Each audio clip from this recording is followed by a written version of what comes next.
right, welcome. I'm Julayne Lee.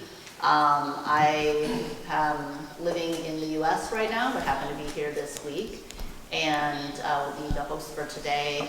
And very excited to have a great group of speakers with us today that is a mix of people who were adopted from Korea, but also whose parents were adopted from Korea. And so I think it's going to be a very interesting conversation. Thank you to those of you who are joining us in person here. Kind of like what brought you to Korea as you introduce yourself, like what brought you to Korea, because you're all living here. And having lived here myself, I find it interesting, what brings each of us in our own personal journeys to live here and spend time here.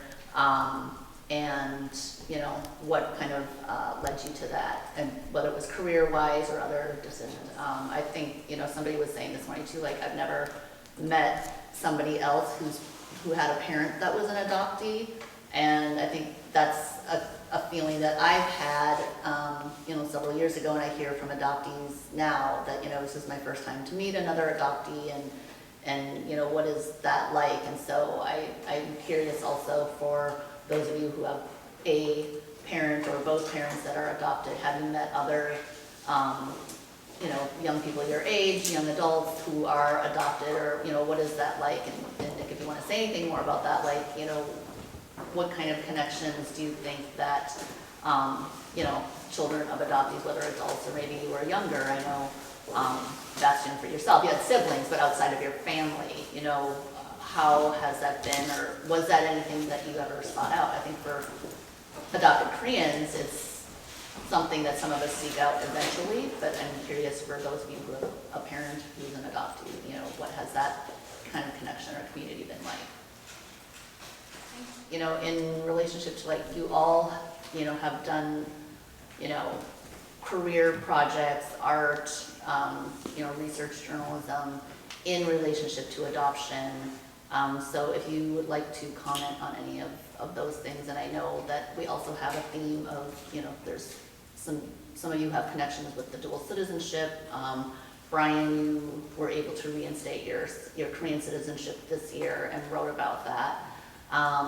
And would love to hear your comments on that. And then Bastian, I know that your parents were some of the first group who, after the dual citizenship was made possible for adopted Koreans, were part of the group that initially was able to reclaim their Korean citizenship. So I don't think that it's possible for children of adoptees to do that, but I was also, for those of you who are children of adoptees, would like to hear like what your thoughts are on that. But Brian, would you be able to go first and talk about that?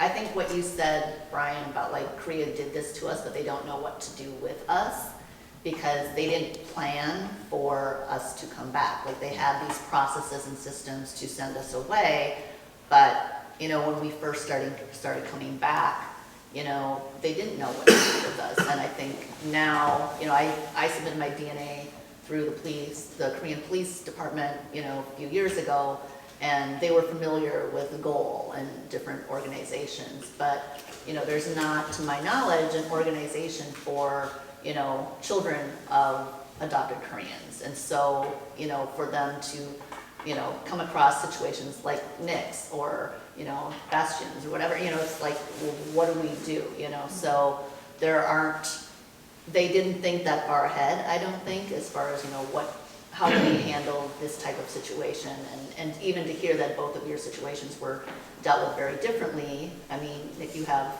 your parentage is also very, is different. So who knows if in the future it will become, kind of standard processes and more from your, the children of adoptees start coming back to study and work and so on.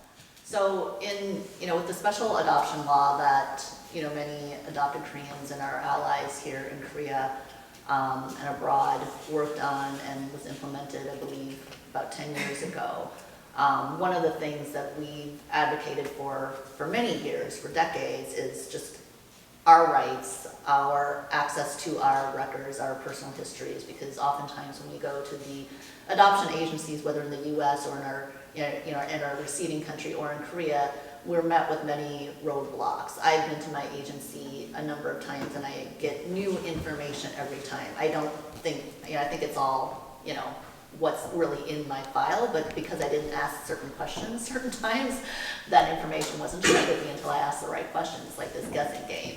So, we still strongly advocate for transparency, access to our records, and, just different rights and things. So I'm curious, from all of your perspectives, what do you hope for in the future for adopted Koreans, for descendants of, adoptees, and even now we're talking about like the 5th generation, as far as access in Korea, like obviously things different than what maybe some of your experiences have been, but what do you think is going to be, maybe I would say, well, first of all, what do you hope for? But I guess in my mind, I'm thinking the most inclusive and the least disruptive to somebody's experience here, like having to get an immigration attorney in Korea when maybe you're not used to, you don't know how to navigate the system, and I've heard that from other like 2nd generation non-adopted Korean Americans that came back before they turned 35, males, and were surprised that they had to do the Korean military service. But it is a requirement. So I just want to hear from all of you on that, and then I think we'll go into the Q&A. And I remember seeing her film First Person Plural several years ago, and just kind of at the beginning of my connection to the adoptee community, and very, just kind of abhorred that a child would be switched and replaced and so on. It was all very transactional, but as you mentioned, in August of this year, the Danish Korean Rights Group submitted over 50 cases of adopted Koreans who were sent to Denmark, who have discovered now as adults that what their adoption file says has discrepancies in what they've uncovered as adults, and doing further search and getting more parts of their information.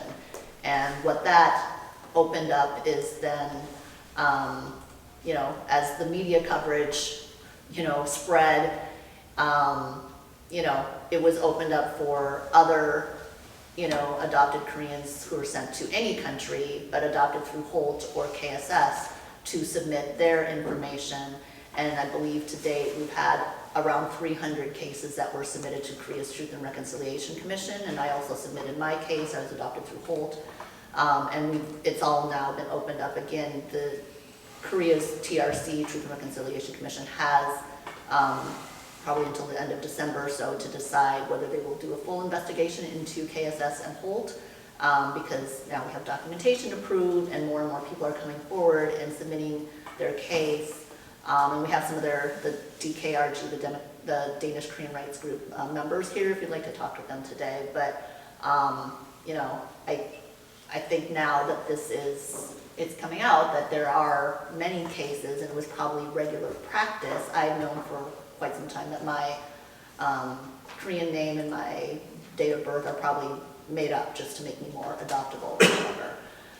So I think that all of those things we need to, think about what this is going to go on for more generations.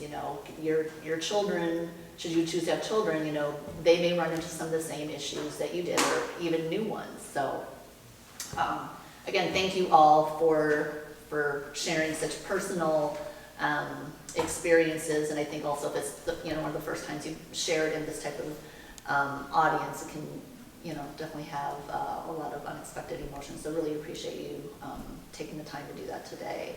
But again, I just want to thank each of you for coming here today, sharing things that maybe you haven't shared in a public venue before. And I hope that you're also able to make connections with each other that will be meaningful going forward.